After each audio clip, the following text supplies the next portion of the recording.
What's up people, welcome back to Cricfootz.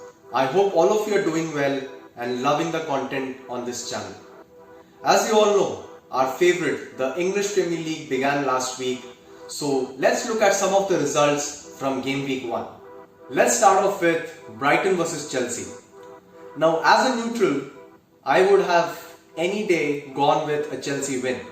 But to be really honest, Brighton did put a great display in their home ground against a very strong Chelsea team.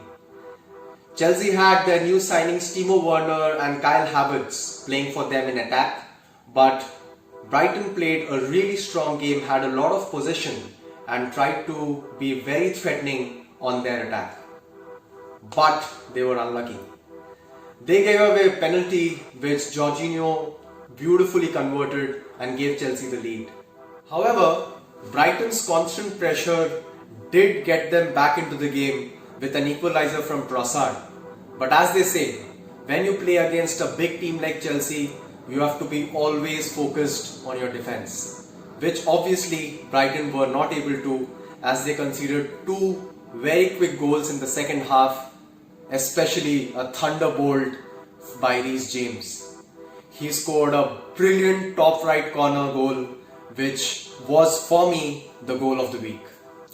The third goal was scored by Kurt Zouma, which was a deflected goal, a scrappy goal I would say, and it handed Chelsea a much needed away win. Overall, the scoreline of 3-1 to Chelsea does flatter them a bit, but over the balance of play, I think Chelsea did deserve to win the game, as the most important thing in football is taking your chances. Brighton did have a couple of chances which they were not able to convert, and Chelsea did. So yes, they come out victors for this game. Now the next game we're going to look at is Everton vs Tottenham. Now this was a very interesting game. Both these managers are very experienced and multiple trophy winners. Carlo Ancelotti managing Everton, who has spent a lot of money bringing in good players, and Jose Mourinho for Tottenham. Both these managers came into this game obviously to win and boost their confidence going into the season. Everyone expected Tottenham to turn up and play a really attacking game against Everton at their home ground. But that was not to be. Everton had a really strong game and they dominated Tottenham in all three departments of the game. I think Everton could have scored a lot more goals if Richarlison wouldn't have missed the chances he did. But a great goal by Calvert-Lewin, who was assisted beautifully by Lucas Digne, was the difference in the game, and Everton were comfortable winners by 1-0.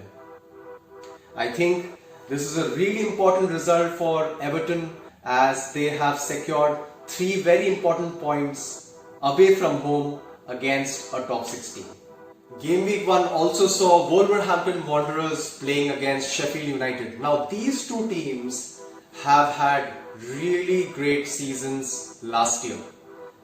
Many of us did not expect them to have such a blistering season throughout, and they really did cause a lot of upsets and made it into the top 10 of the Premier League table. Wolverhampton manager Nuno Santos has really got this Wolverhampton team together, and looking at the football they are playing, man, I would say they are gonna challenge for the top 6 without any doubt this season. On the other hand, Sheffield United, I hope this is not a second season syndrome for them, because they look clueless and they conceded 2 really quick goals in the first 10 minutes of the game and were handed a 2-0 defeat at their home ground. Most teams were handed good away wins in game week 1. So did Newcastle. They were playing against West Ham United, who are really having a lot of problems in the club. David Moyes has a really big challenge to get this West Ham team up, as they were defeated by Newcastle at their home ground by 2-0. I would tell all Premier League fans that keep an eye on Newcastle United this year, because I think Steve Bruce has made some shrewd Premier League signings in the form of Callum Wilson, Jeff Hendrick and Ryan Fraser. Callum Wilson and Jeff Hendrick were both on the score sheet for Newcastle in their dominant performance against a lackluster West Ham team, and this gave them a significant 3 points to start off their season. So guys, that was a quick little roundup of 4 games played in game week 1. Please keep in mind that Manchester City and Manchester United will be playing their first game next week, and I'm really excited to see how they get on this season. Till then, please like, share, subscribe on this channel and take care.